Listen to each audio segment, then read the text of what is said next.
Okay, so for today I'm going to do a couple 200s, a couple 400s, and if I still got some oomph, I'm going to do a couple 800s.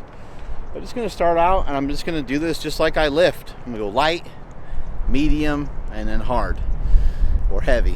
So the first one I'm going to do is just a 200. It's going to be real light, just trying to get a feel, trying to get my body warm. It's kind of cold out here today. It's not that cold. It's like California cold, which makes your hands cold, but it's not like freezing cold. So first things first, gonna do 3 200s and go from there.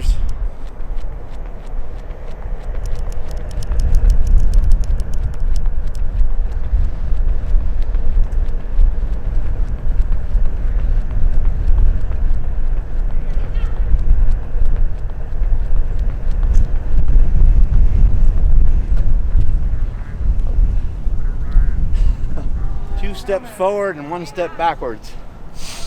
Just during that little run, felt my calf tighten up a little bit, so don't know if I'm going to be able to actually run. I'm going to walk a little bit, see if it straightens out a little bit. I tweaked it a couple days ago, and the tweak is more like a pull, not a severe tear or anything like that. But with running, I've said this earlier. With running, you don't want to really take unnecessary risks. I mean, you don't want to do that with lifting either, but lifting is just a little different. You can there's a lot of workarounds. Running is only one exercise for running, that's running. So I can get this calf to release and calm down a bit. Because people often ask, hey, what do you do when you get hurt? So what you do when you get hurt is you focus in on the things that you can do, and there really ain't much you can do about the things that you can't do. Good example of something that could be super helpful when you get hurt. Shit! Fuck! Motherfucker! What'd that just do? It did nothing. It does nothing. I don't know, maybe sometimes having a little outburst might make you feel good temporarily, but it doesn't do shit. I can go and kick these hurdles down and fucking punch the fence over here, but I'm probably just gonna hurt myself even worse. So once you realize that, you got to give it a minute, because you're going to stew and you're going to be a little frustrated for a second, but all you can do is all you can do. So now I'm going to walk. I'm going to see if I can turn my walk into a little bit of a run. And if I'm able to run, I'm able to run. If I'm not, I'll just get some other type of exercise in. So here we go.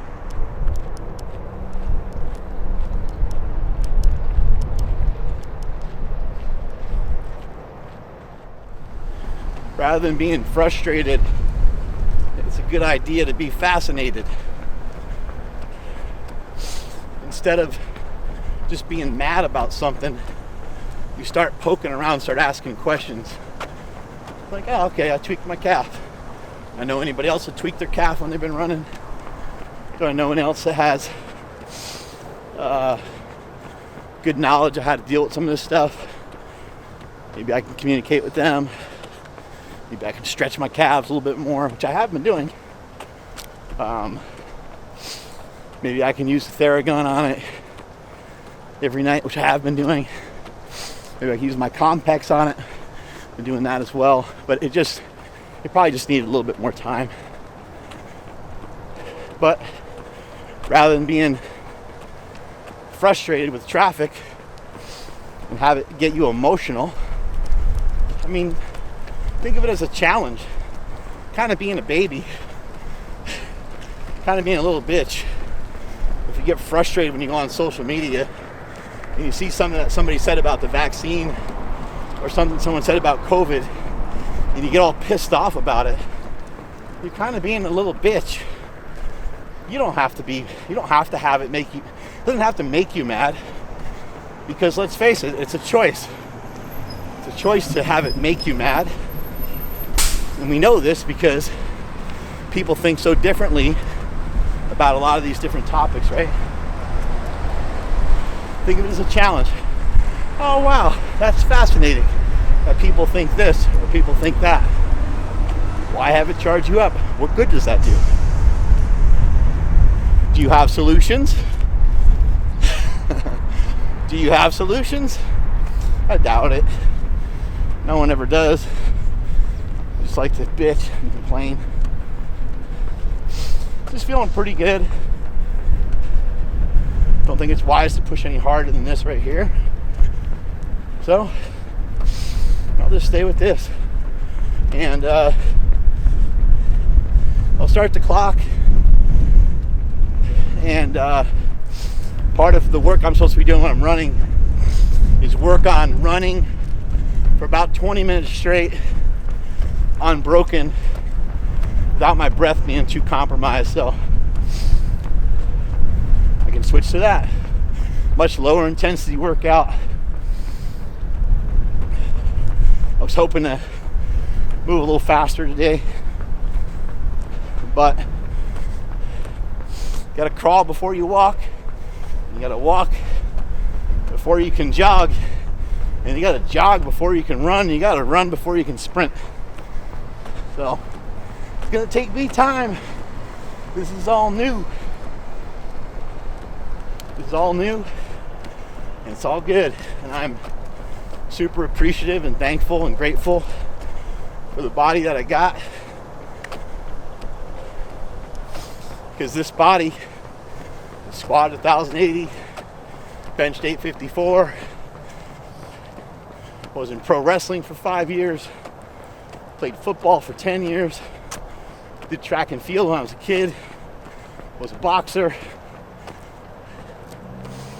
This body's allowed me to do a lot. Been lifting weights for 31 years. Did some bodybuilding. I'm grateful and thankful. I'm able to still do the most important thing, put one foot in front of the other. When you do that, it builds self-esteem. Self-esteem is the driver. It's the energy system for your engine. Steam, self-esteem, steam engine. Woo, woo!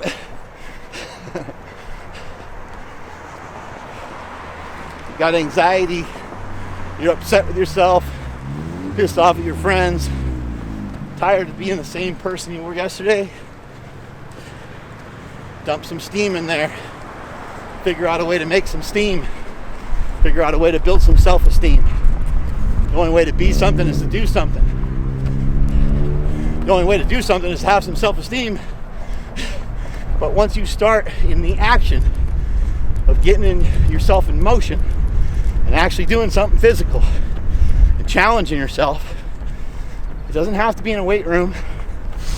It could be on a mountain bike. It could be on a track. Shit, it could be reading a book. Challenge yourself to start getting into reading. Whatever the thing is, the time to do it is now. Every time you look at the watch, no matter what watch you have, no matter what time zone you're in, and no matter when you look at it, it's going to tell you the same thing. The time to do it's right now. The time to figure out how to spend time with your family is now. The time to figure out how to make that invention you've been talking about for a long time is now. The time for you to start taking some steps to changing your life forever for the better is now. The time for you to do that podcast is now. The time for you to call up your old friend and say, hey, I'm sorry, I was a piece of shit. The time for you to be better to your wife is now. The time for you to be better for your partner is now. The time for you to be a better son is now. Fucked up thing is now just left. You already wasted your time. So why are you watching me? Go out and do. Go out and become. Do more, be more. The more that you can do, the more that you can handle. The more that you can handle, the more baffled people are going to be by your actions and what you do each and every day. People are going to be shocked and surprised. That's not why you're doing it, though. You're doing it so that you have less stress, has less of a net negative impact on you, because you can handle a lot. If We were to do some farmer's carries with 50-pound dumbbells and did 100 yards. And we did 10 sets of it. How much of a stress would that be to you? Would you really be wearing it? Would you throw up? Would your grip be screwed for the rest of the week? Not even strong enough to grab your blankets, pull them up over your shoulders so you're not cold at night? Or have you already worked on a lot of that resilience? Have you already worked on inoculating yourself to some of those stresses? Maybe you have. Maybe going and doing a tough workout isn't that tough to you. People reached out yesterday to me. Yesterday was the day my oldest brother Mike, my childhood hero, it was the day, it was his death date, the day he died. And people said, hey man, I'm with you through these tough times.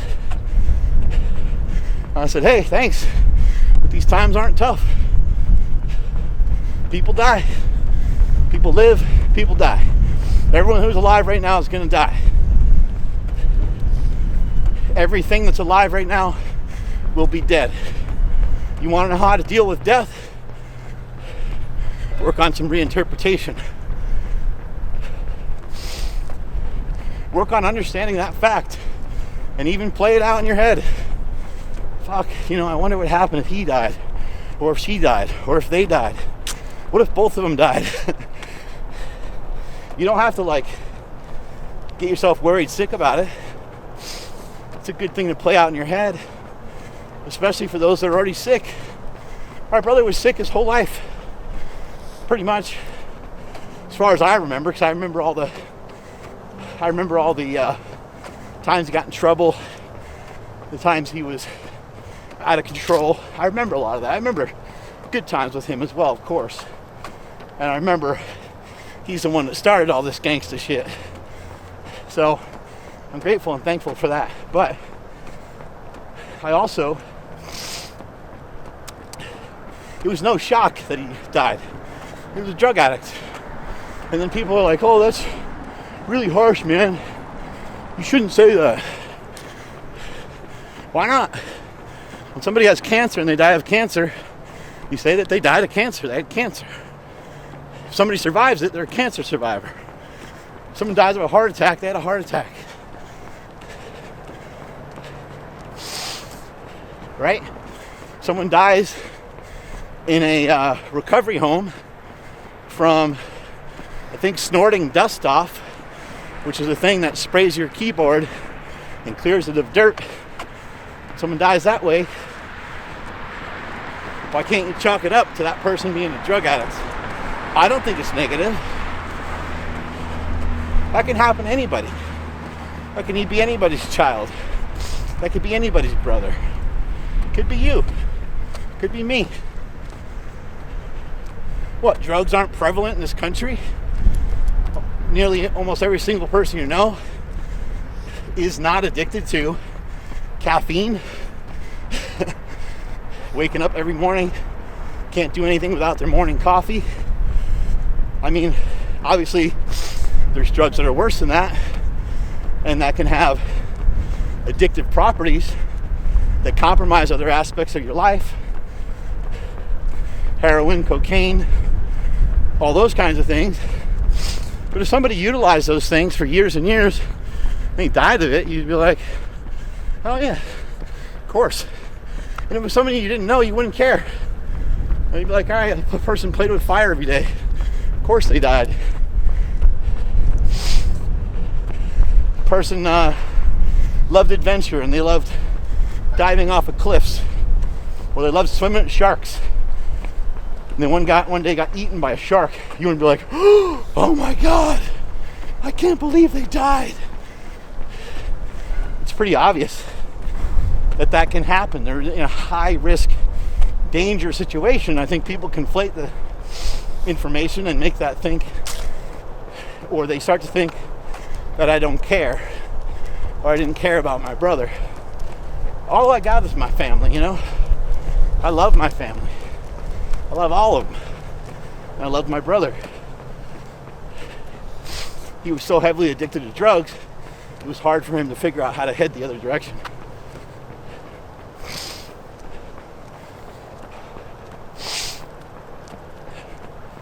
I also think that my brother would still be here if he didn't suffer from one of the toughest diseases that there is. And that's the disease of having too high of expectations for yourself. I want to be great. I'm trying to do great. I'm trying to be more well known. I'm trying to make more money. I'm trying to spread more love, more great information. I'm trying to make a movement. I'm trying all those things. But I'm kind of more like, hey, if it fucking works out, it works out. And if it works out, that's the way it was meant to be. I don't have this crazy expectation or this crazy goal in mind that if I don't do it, that it defines everything else that I do and it defines everything else that I am. I don't allow it to kill me that way. I have done that before with lifting. And that shit almost took me out. Almost died from being too fat. Oh, what's our time? Where'd it go? Ooh, about 11 minutes. And plus we did a lap before that. Probably took about 5 minutes, 4 minutes. I feel like I can do this all day.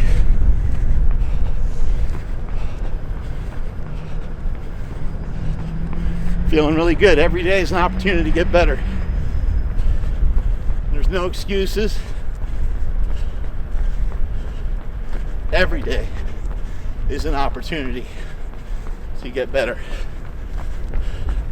For everybody, regardless of your situation, regardless of how far back you started out in life, on the track of life, the race of life.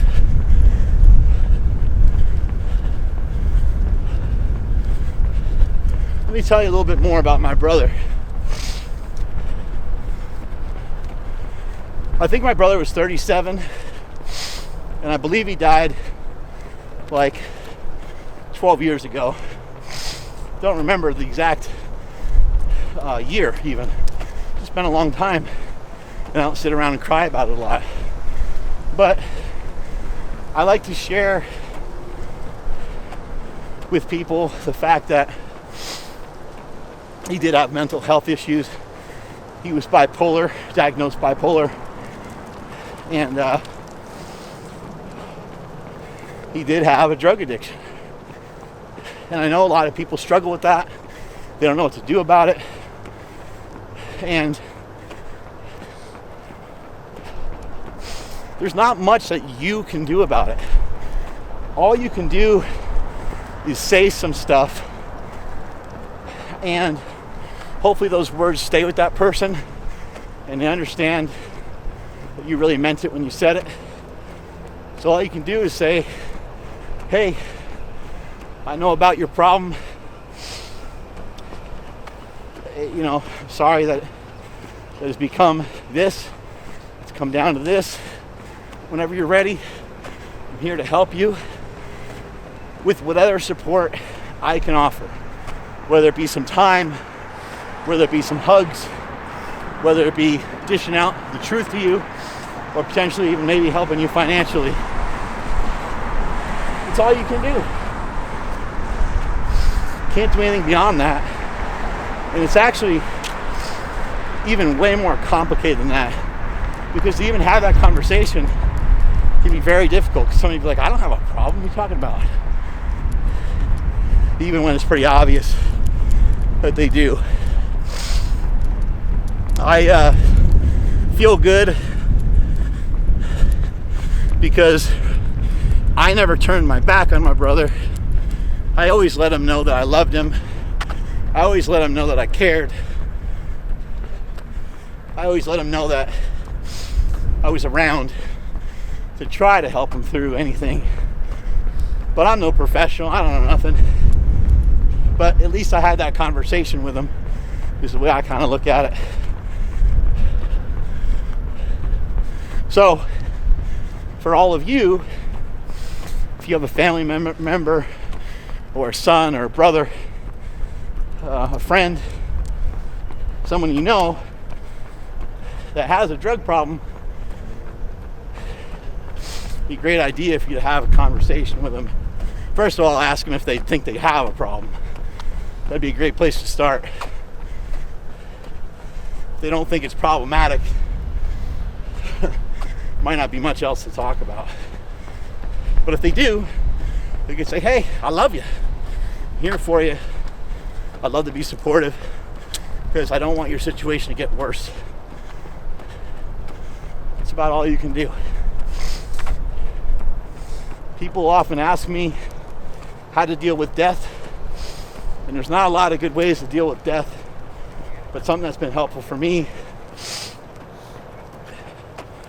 was to have some of the traits that my brother had live through me.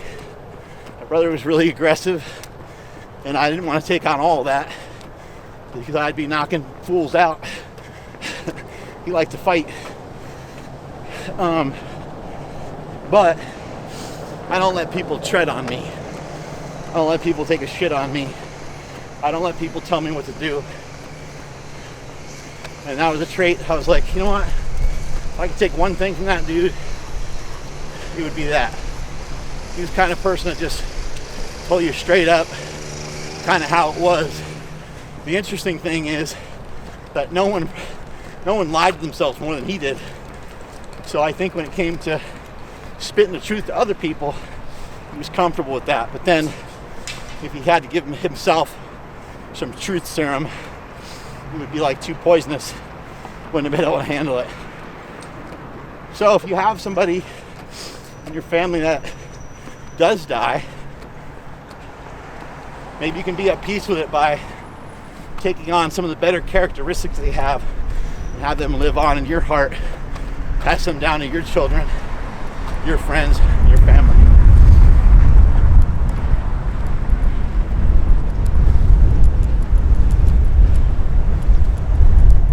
We're almost at over 20 minutes of running here.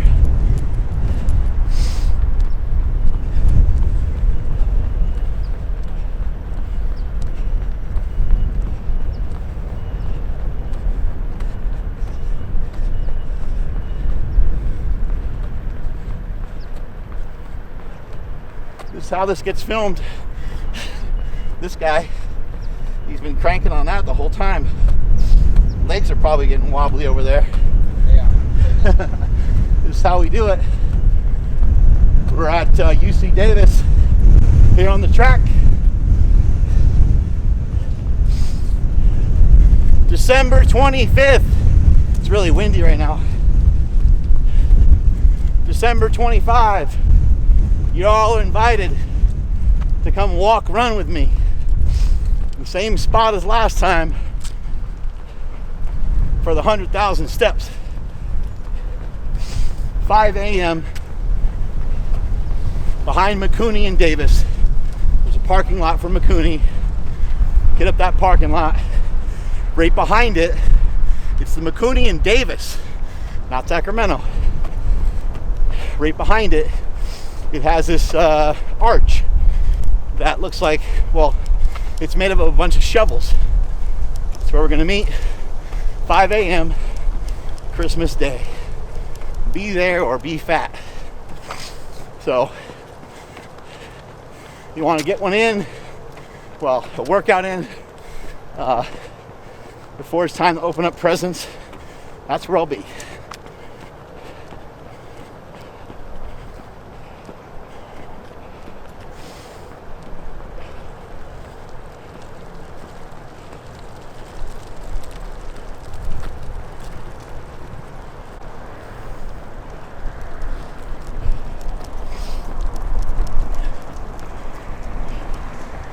Breathing feels really good. I don't know if I sound fat and out of breath to you guys, but the cadence feels natural.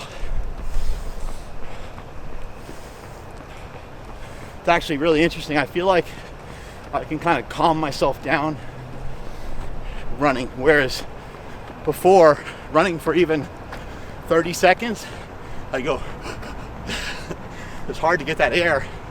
Once I ran for a little longer, it would normalize a bit, but God, it feels good to have it be way better now. God, I can't share with you guys enough how good it feels to fucking improve on stuff. Holy shit. Have you ever taken a test in school and you knew a lot of the answers? Neither have I. No, there's been moments. I've had my moments. And that test comes to you and you're excited. I used to like history. And so every once in a while, I do pretty good on a history exam. But God, that felt good. It felt like so accomplished. Or even when people are talking at holiday parties and stuff, they start talking fitness or strength training, something that you really love and know a lot about. And now you can spit some knowledge out. And they're all like, It feels so good. Because you're prepared. Because you worked for that knowledge. You somehow obtained it through some sort of experience of reading, writing, going to a seminar, a training session, something. The only real knowledge we have is experience. But it doesn't mean that you have to actually physically go through it, because we know a lot about outer space. There's certainly a lot of parts of it we've never been to. But we experience it through making observations, through writing, reading, those kinds of things. When you're prepared for stuff, God damn, there's no better feeling than that. You can prepare yourself for anything in life. You feel like you have too much stress right now in your life, or you feel like social media is too much, your boyfriend, your girlfriend's too much, everything feels like it's too much. Well, you can depart from those things. You could break up. You could get rid of social media. That's one way to do it. But what I'd like to see you do is to have a skill set and to have some tools in your pocket that you can take out at any time and hammer the shit out of those things and have them not negatively affect you at all. How do you do that? How do you get yourself more used to something? How do you get yourself more used to breathing hard? Do things that make you breathe hard. Occasionally do things that make you breathe really hard. Occasionally make you do things that make you breathe hard for a long period of time. Right? Like how do you get your body to be stronger? Well, most commonly we'll lift weights and do body weight exercises and have some resistance. That resistance registers as a stress in our body. Our body sends out signals like, hey, I'm not sure what they're doing out there, but we should build a bigger structure for it, whatever the hell it is. Because this guy is starting to walk with like 100-pound dumbbells in his hands or something. Something ain't right out there. We should build stronger hands. Hey, oh yeah, stronger forearms too would be a good idea. Oh, and build up the shoulders so the weights don't rip our shoulders out of socket. Your body starts to lay down and repair. Even make stronger bones, thicker bones. How do you conquer the resistance of life? First thing is, don't try too hard, because no one ever conquers this world. It's too complicated. But expose yourself to some resistance in a bunch of different areas. And also understand your reaction to things as a choice. You have your mood is the width. Your mood is the width of chicks' fitness pants, yoga pants. That's how big your bandwidth is to be moved up or down, be put in a better mood or a worse mood. It's not a thin line. you don't have this, you're not fragile. You don't have this thin line that if you spill your Coke Zero, that you lose your shit, that you lose your mind. Or if you spill your protein shake that you set up just perfectly for yourself in the morning with coffee in it, and it explodes all over your car, you have a bandwidth. Okay, you can let out a fuck or something like that, right? Fine, not a big deal. But it doesn't piss you off for the rest of the day. You go into work and you're like, oh my God, I can't even believe what happened the way to work. I shook up my coffee protein shake this morning. It just blew up all over me. It's all over my pants, it's in my underwear, it's all over my shirt. Somebody you work with is going to go, oh, dude, I brought a pair of shorts today, you want to borrow it? That's the way that shit always happens.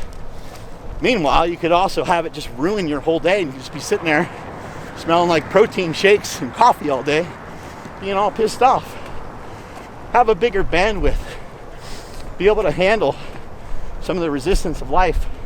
That's not even a hard resistance, but that's the dumb shit that we get caught up in. It doesn't matter. It's not like you're not going to eat. It's not like you're not going to sleep. Not like somebody killed a family member. Everything else is still the same. You got yourself all worked up over nothing, thinking that something made you feel a certain type of way. It doesn't. The only thing that can make you do anything is your own reactions and interpretations to the things that we think. Finishing up this run, I think this is like lap number 6, and I might as well go for 30 minutes, huh?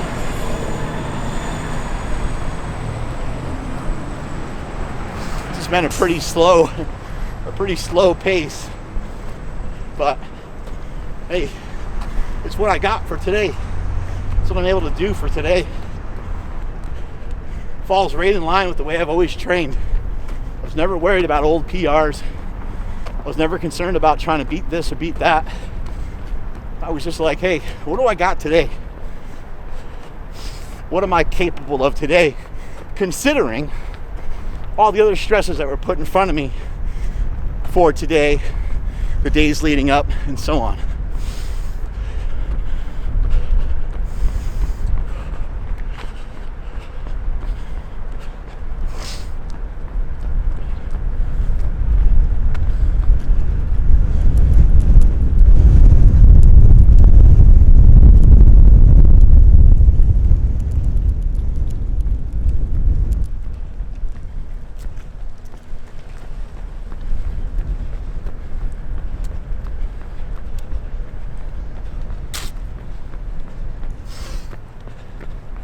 I don't recall ever running for 30 minutes straight before. And this is longer than 30 minutes because it's been like 35 minutes, I think, because I started the clock a little late. We're almost there. 28.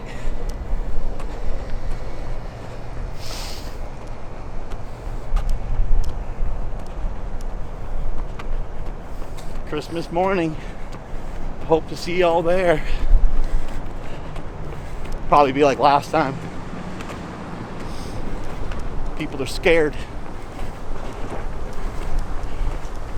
It's like Ice Cube says, if you're scared, go to church.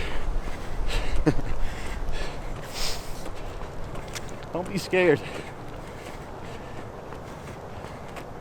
Who knows? Might meet me. You might walk and run and have a great time. Maybe you'll meet somebody else, have a great time. Maybe you'll interact with some dope ass people. I guess I might as well do another lap since I'm pretty far through this one. It's a good 2 miles today.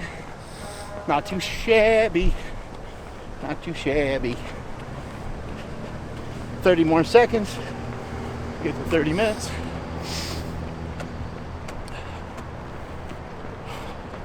Feel very calm, very relaxed.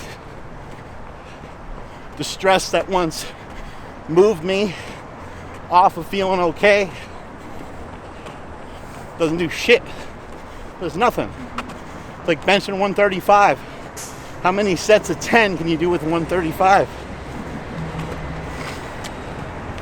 I feel like I can do it all day. It doesn't bother me. I've been training forever. I'm used to it.